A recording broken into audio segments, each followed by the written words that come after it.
మనం యాదగుడు గుర్తెళ్దామా? చుక్కలెట్టి ముగ్గు పెడితే భూమి మీద వెలిసే చిత్రానివే.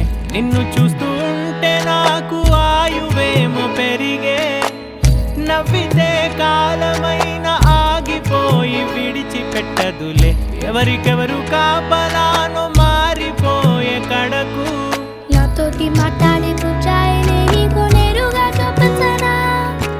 ఎంచక్క నచ్చిన మిఠాయిలన్నీ తింటాగా నచ్చిన ప్రేమ జలపాతం మీద దుమికేనే చిన్న సడిలేక చూటావుతావే. నీవే అమ్మడివే గుమ్మడివే ఆయుష్ నూరేళ్ళు కన్నుల్లో ఉంచేస్తా ఉన్నంత దాకా. నా అమ్మ నీవేలే, నీ బొమ్మ నేనేలే. రివ్వంటూ పై పైకి రా